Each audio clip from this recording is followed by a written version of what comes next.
안녕하십니까. 윤진표 교수의 아세안 이야기입니다. 오늘은 여러분들에게 미얀마 사태와 관련해서 아세안이 여러 가지 측면에서 지금 도전을 받고 있고 또 분열되는 양상을 보이고 있다라고 하는 얘기를 가지고 시작을 해 보겠습니다.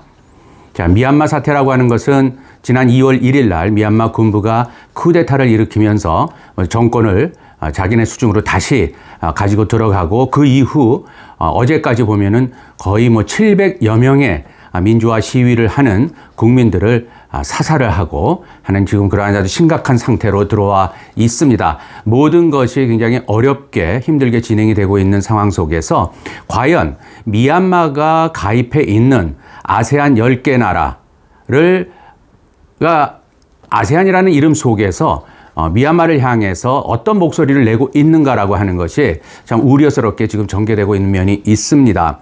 말씀을 드리면은 인도네시아라든지 말레이시아 같은 나라는요, 아세안이 여기에 적극적으로 개입을 해야 된다라고 하는 의사를 표명을 하고 있고요. 그러다 보니까 특별 외교장관 회담이라든지 특별 정상회의를 개최를 하자라고 하는 것을 말레이시아 총리인 무히딘 야신 총리하고 그다음에 인도네시아의 대통령인 조코이 대통령이 같이 의견을 같이 해서 폭력 진압을 비난을 하면서 이 사태를 해결하기 위해 적극적으로 아세안이 나서야 된다라고 얘기를 하고 있고요. 여기에 대해서 지금 현재 올해의 아세안 의장국은 브루나이가 맡고 있습니다. 또 그 브루나이 외교장관 출신의 림족 호이가 지금 아세안 사무총장을 맡고 있거든요. 그래서 브루나이의 역할이 올해 굉장히 중요한데요. 브루나이와 또 싱가포르이 이러한 말레이시아와 인도네시아의 의견에 동의를 하고 있는 상태입니다. 허나 태국이라든지 그 다음에 캄보디아, 라오스, 베트남 또 여기에 필리핀까지 이런 나라들은 기본적으로 아세안이 가지고 있는 소위 내정 불간섭 원칙, 주권 존중의 원칙 이런 거를 내놓으면서 기존의 태도 그대로 일종의 여기에 대한 개입은 아세안 차원에서 좀 반대한다라고 하는 것을 공식화하고 있어요. 이러다 보니까 아세안이 가지고 있는 여러 가지 의미가 지금 사실 굉장히 많은 도전을 받고 있는 게 사실입니다. 일부에서는 이러한 아세안의 사태에 대해서 미얀마 사태에 대해서 분열되고 있는 아세안의 모습에 대해서 아세안의 소위 실존적 위기가 지금 당면했다라고까지 진단을 하고 있거든요. 아세안은 1967년도에 5개 나라의 가입국으로다가 시작을 해서 1997년도에 미얀마도 가입시키고요. 그 다음에 1999년도 캄보디아가 들어오면서 그야말로 동남아 10개 나라가 다 모이는 그런 Association of Southeast Asian Nations라고 하는 아세안이 완성이 됐습니다. 그래서 21세기로 넘어오면서는 이러한 아세안이 지역협력기구로서 많은 역할을 할 것이다라고 하는 기대와 함께 또 여러 가지 또 제도적인 또 절차적인 행태적인 그러한 변화가 있었던 것이 사실이거든요.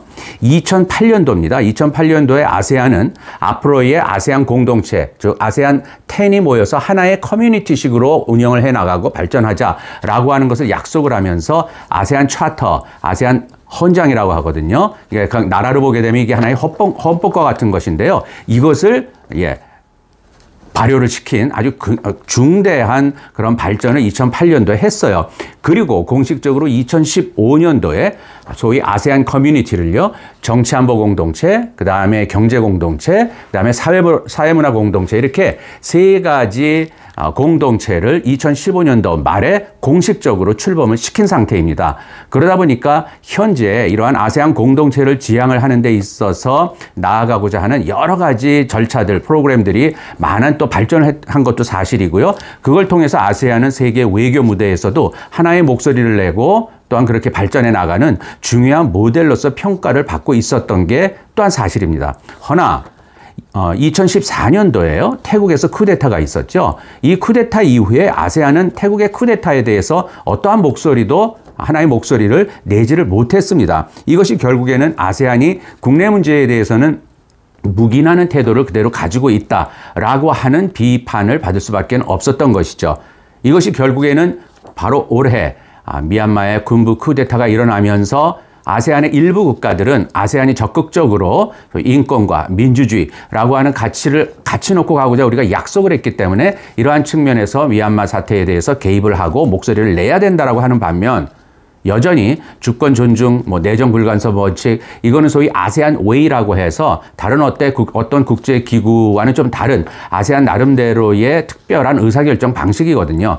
아세안의 나라들이 모두가 다 전원 전원 의견 일치하는 소위 컨센서스 방식으로다가 모든 이제 결정을 해나가고 행동을 하자라고 하는 것인데요. 사실은 이러한 아세안 웨이라고 하는 것은 아세안이 하나의 목소리를 내거나 또한 집단적인 그러한 힘을 보여줄 수 있는 데는 굉장히 큰 장애물이죠. 특히나 아세안 각 나라가 가지고 있는 국내 문제가 발생을 했을 경우에 특히 이것이 인권과 민주주의를 침해하는 아주 중요한 이슈로서 등장을 했을 적에는요. 오히려 굉장히 위축되는, 그 다음에 그걸 통해서 굉장히 분열되는 그러한 모습들이 걱정이 됐었는데 올해가 바로 미얀마 사태로 인해서 이러한 아세안의 국내 문제 불간섭 원칙이 또 슬슬 등장을 하고 이러다 보니까 아세안의 목소리가 제대로 나오지를 못하는 그러한 위기 상황으로 실존적 위기라는 말까지 지금 들을 수밖에 없습니다.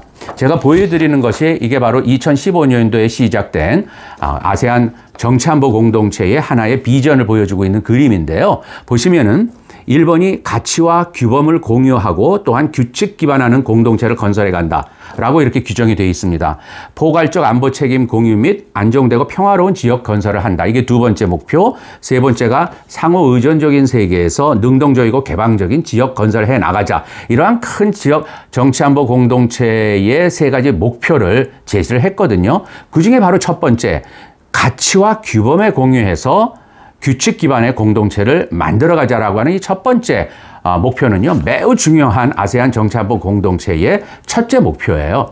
자, 그러면은 가치와 규범을 공유하자는 게 뭐냐면은 이제는 각 나라가 가지고 있는 그 목소리를 그대로 인정해 준다는 것이 아니고요. 소위 보편적인 인류 사회의 가치라고 볼 수 있는, 특히 정치 공동체의 가치로 우리가 가지고 가고 있는 인권 문제라든지 특히 민주주의 문제라든지 하는 거에 대해서 이제는 보편적으로 이것을 받아들이고 또 이것을 공유하고 또 이러한 문제에 대해서 같이 노력하고 문제가 있을 적에는 이러한 소위 규칙에 기반을 해서 이러한 문제에 대해서도 비판도 하고 또한 조화로운 어떤 해결 방안을 이 안에서 우리가 만들어 가자라고 하는 아주 중요한 약속이거든요. 이게 또한 아세안 헌장에도 이미 다 기록이 돼 있고요.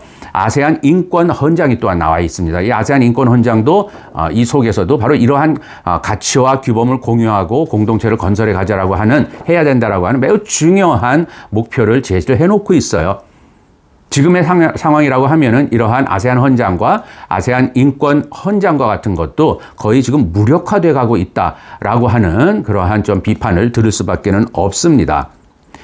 미얀마가 아세안에 가입을 하는 당시인 1997년도에도 미얀마는 군사 독재에 아주 험난한 길을 가고 있는 시대였거든요. 이것도 묵인한 상태에서 아세안은 미얀마의 아세안 가입을 동의를 했던 거예요. 그런 가운데 미얀마의 정치 발전이라든지 민주주의 개선에 대해서는 특별한 목소리를 내지 못했던 게 또한 사실입니다. 미얀마의 군부는요, 이런 말까지 하고 있어요. 아무리 우리나라는, 우리는 제재에 이미 굉장히 익숙하다. 그래서 어떤 제재에도 불구하고 생존해 왔기 때문에 소수의 친구들만 있으면 그들과 함께 소위 나아가는 법을 이미 우리는 이미 익숙해 있다라고 하는 정말 이해하기 힘든, 그러면서도 정말 어떻게 보면 뻔뻔한 그러한 말을 하고 있습니다. 결국에는 이러한 것은 아세안의 목소리가 하나가 돼서 나올 수가 없다라고 하는 것에 대한 하나의 반증일 수도 있어요.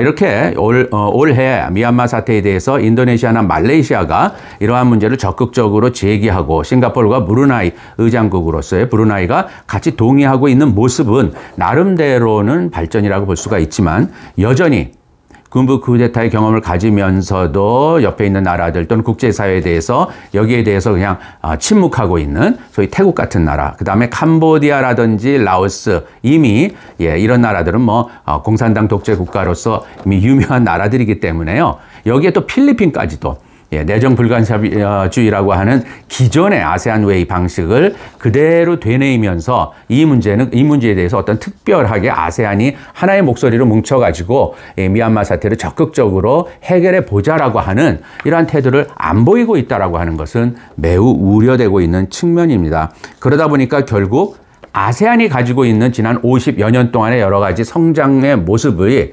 입지가 저해받고 있는 또 위협받고 있는 상황이라고 저는 인식하지 않을 수밖에 없습니다. 그러면서 결국 아세안이 추구하고 있는 아세안 중심성 또는 아세안이 지금까지 만들어 놓은 또 아세안 나름대로의 적실성이 여러 가지 측면에서 위협받으면서 동시에 상실되고 있다라고 하는 평가를 하지 않을 수가 없습니다. 그래서 저는 이러한 미얀마 군부 쿠데타 사태가 일어난 이후 지금까지 보이고 있는 아세안의 분열적인 모습 또 아세안이 일치된 행동을 보이지 않고 있는 이러한 외교력의 빈곤이라든지 이러한 문제에 대해서 저는 비판적인 시각을 가질 수밖에 없습니다. 오늘은 앞으로 이러한 문제가 좀 더 아세안 차원에서 미얀마의 문제에 대해서 적극적으로 나서고 또 좋은 해결 방안을 좀 제시하고 또는 중재할 수 있는 그러한 기능을 아세안이 수행을 해주기를 기대를 하면서요 지켜보도록 하겠습니다. 오늘은 미얀마의 사태와 관련된 아세안의 여러 가지 분열된 모습에 대해서 설명드렸습니다. 감사합니다.